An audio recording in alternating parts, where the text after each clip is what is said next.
Au nom d'Allah, le tout miséricordieux, le très miséricordieux.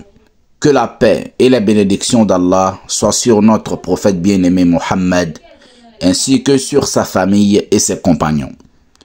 Aujourd'hui, nous allons parler d'un sujet qui nous concerne tous. Que se passe-t-il après la mort?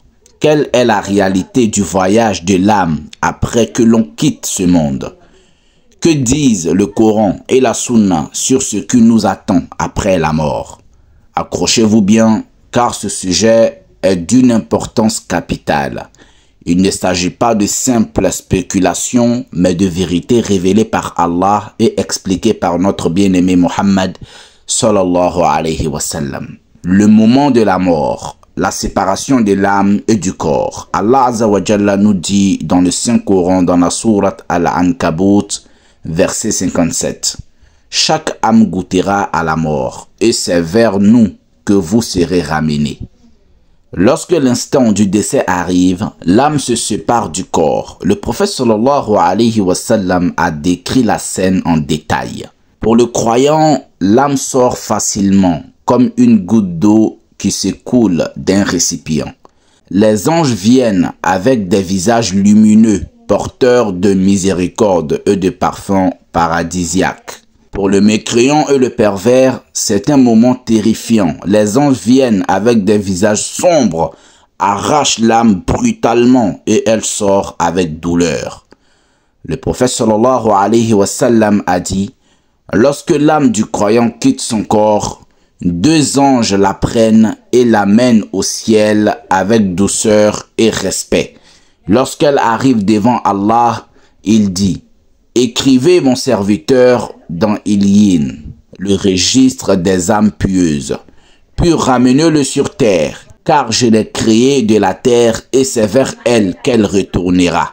Ce hadith est rapporté par Ahmad et authentifié par Al-Albani. Pour les âmes mauvaises, le prophète sallallahu alayhi wa sallam a dit, l'âme impure est rejetée. Les portes du ciel lui sont fermées, puis elle est renvoyée sur terre. Ce hadith est rapporté par Muslim. La tombe, la première étape de l'au-delà. La tombe est soit un jardin du paradis, soit un trou de l'enfer.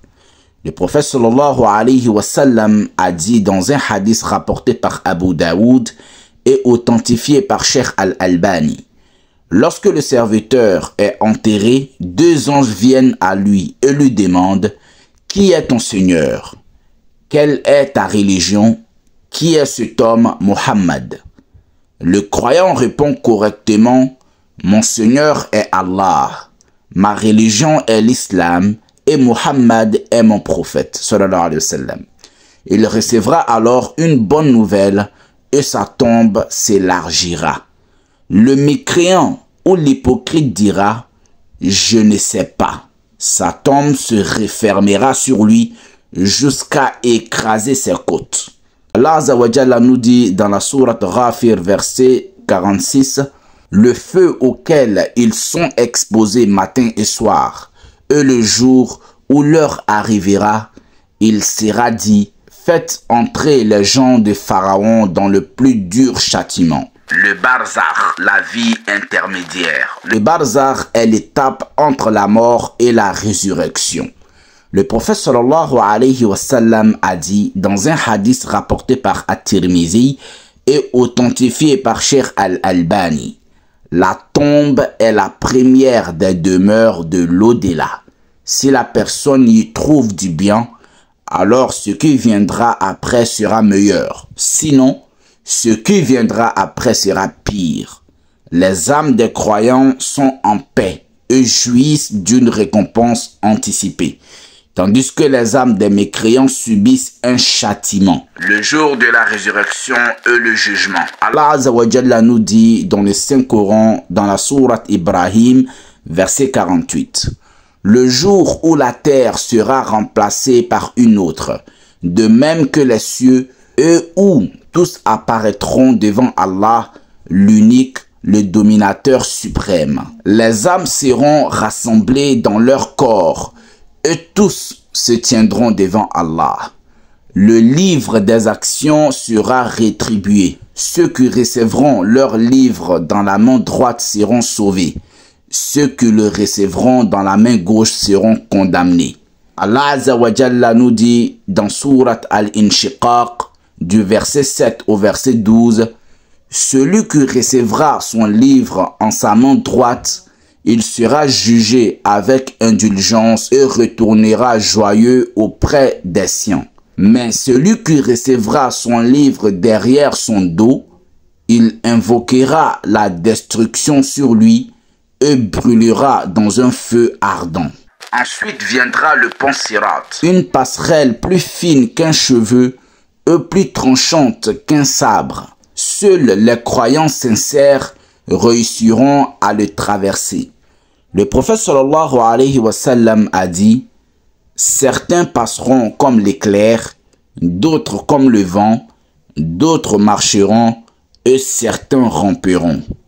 Hadith rapporté par Muslim. Le paradis et l'enfer. Allah Azza wa Jalla décrit le paradis dans la sourate Yasin du verset 57 au verset 58. Ils y auront tout ce que leur âme désire et tout ce qu'ils demandent, comme récompense venant d'un Seigneur très miséricordieux.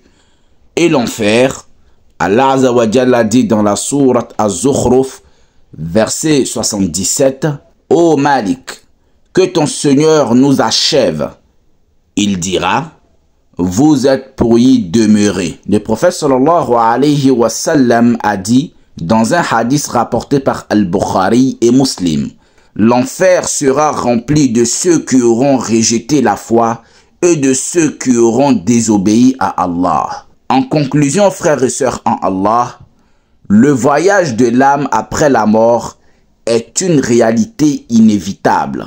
Il est de notre devoir de nous y préparer en multipliant les bonnes actions, en adorant sincèrement Allah et en suivant les enseignements du prophète Mohammed sallallahu alayhi wa sallam. Rappelons-nous ce verset où Allah Azza wa Jalla dit dans la sourate Al-Hashr, verset 18, « Ô vous qui avez cru, craignez Allah et que chaque âme regarde ce qu'elle a avancé pour demain. Préparons-nous dès maintenant, car la mort peut survenir à tout moment. » Si cette vidéo vous a été utile, n'oubliez pas de partager, de liker et de vous abonner pour d'autres rappels bénéfiques. Qu'Allah nous guide sur le droit chemin et nous accorde le paradis. Amin. Barakallahu fikum. Wassalamu alaikum wa rahmatullahi wa barakatuh.